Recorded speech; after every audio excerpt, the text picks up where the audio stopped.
বন্ধুরা, আজ আমি বেরিয়ে পড়েছি বহরমপুরের উদ্দেশ্যে। বাড়ি থেকে যখন বার হই তখন 5:30 নাগাদ হবে। আমার যখন কোথাও যাওয়ার টার্গেট নেই, চেষ্টা করি 1-2 ঘন্টা আগে থেকে রেডি হওয়ার।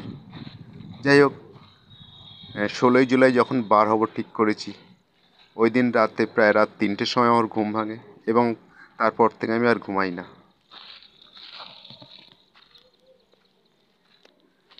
কারণ আমার সত্যি কথা বলতে, কোথাও যাওয়ার যদি ইচ্ছা থাকে, আমার সেইভাবে আর ভালোভাবে ঘুম হয় না। জানি না কীভাবে আমার ঘুম ভেঙেও যায়।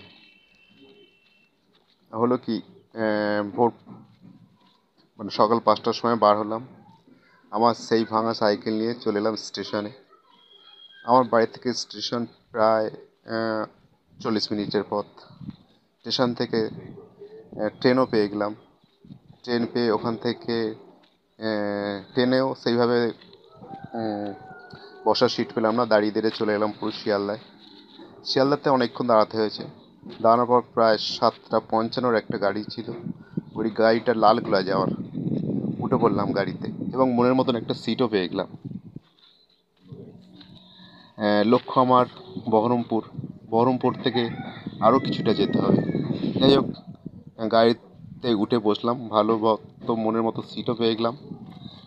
চলছে গাড়ি, দেখতে দেখতে যাচ্ছি, খুব ভালোই লাগছে। প্রায় শিয়ালদা থেকে প্রায় 45-46টা স্টেশন বহরমপুর। আমি ট্রেনে উঠে বসলাম, যাচ্ছি মজায়, মনের মতো সিটও পেয়ে গেলাম। ভালোই লাগছিল। একটা বেশ রোমাঞ্চকর ব্যাপার। আর সত্যি কথা বলতে, ঐতিহাসিক স্থানগুলোতে যেতে আমার খুবই ভালো লাগে। আর একটা কথা বলে কি বন্ধুরা, আমি যেখানে যাই একাই যাই। কারণ আমি যেসব জায়গাগুলো যাই, অন্যরা সঙ্গে থাকলে তারা বোরিং হয়, যার জন্য আমি একাই বেরিয়ে পড়ি। খুব ভালো লাগে। যাই হোক, আমি ট্রেনে বসলাম, ট্রেন চলছে। কৃষ্ণনগর স্টেশন পার হই যখন, তখন কিন্তু আমার খুব একটা খারাপ লেগে গেল। তার কারণ হচ্ছে কি, আকাশের ওয়েদারটা এত খারাপ ছিল। আমি ভাবছিলাম ভিডিওটা কিভাবে কি করব, এটা নিয়ে আমার একটা সংশয় ছিল। খুব ভালো ভিডিও হতো না যদি এরকম ওয়েদার থাকে। যাই হোক, বহরমপুর যখন এলাম তখন কিন্তু আকাশ পুরো পরিষ্কার পরিচ্ছন্ন হয়ে গেছে। বহরমপুর থেকে একটা অটো নিলাম, আর 10 মিনিটের পথ চলে এলাম লালদিঘি বলে একটা জায়গায়। লালদিঘি নেমে ওখান থেকে 2 মিনিট হেঁটে চলে এলাম গির্জার মোড়। গির্জার মোড় থেকে বাস, টেকার এগুলো পাওয়া যায়। বাস তাও অ্যাভেলেবেল নয়, তার একটা সময়সীমা আছে। হ্যাঁ, যাই হোক, আমি বাসের টিকিট কেটে নিলাম। 20 টাকা নিল টিকিট। বাসে চেপে বসার প্রায় 20 মিনিট পর বাস ছাড়লো। দুদিক দেখতে দেখতে চলে এলাম, খুব ভালো লাগছিল। একদম সেই ঐতিহাসিক জায়গা যেটা আমার স্বপ্ন ছিল আসার। চলে এলাম সেই আমার লক্ষ্য, সেই আমার ভালো লাগার জায়গা, কর্ণ সুবর্ণ বলে একটি জায়গা, যেটা আগেকার রাজরাজারা তৈরি করে গিয়েছিল। খুব ভালো লাগলো এখানটায়। আর আকাশ রৌদ্র জল ছিল। ভিডিও করছিলাম, ভিডিও খুব ফুটেজ খুব ভালো হচ্ছিল। আর তার সঙ্গে গরমের প্রকোপ ছিল খুব।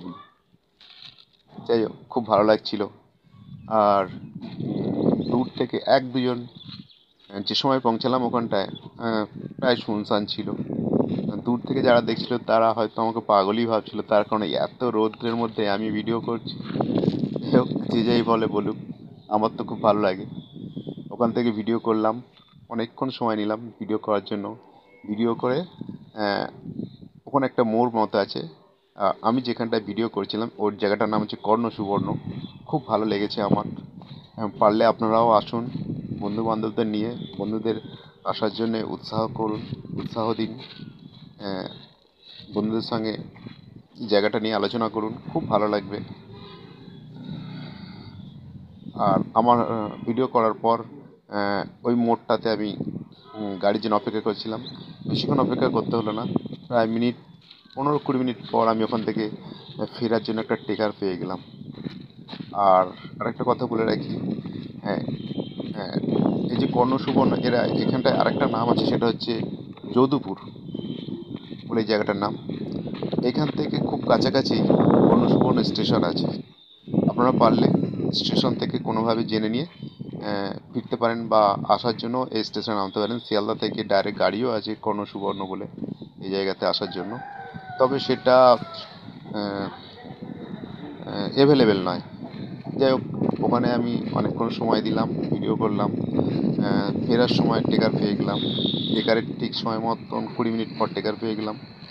ট্রেকার করে চলে এলাম সেই গির্জার মোড়। গির্জার মোড় থেকে আবার লালদিঘি, লালদিঘি থেকে আবার চলে এলাম বহরমপুর স্টেশন।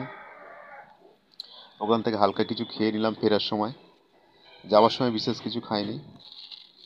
খেয়ে নেওয়ার পর একদম ঠিক সময় মতো আমি ফেরার জন্য ট্রেনও পেয়ে গেলাম। কিন্তু দুঃখের বিষয় এইটাই যে ট্রেনেতে পা রাখার জায়গা ছিল না, এমন অবস্থা।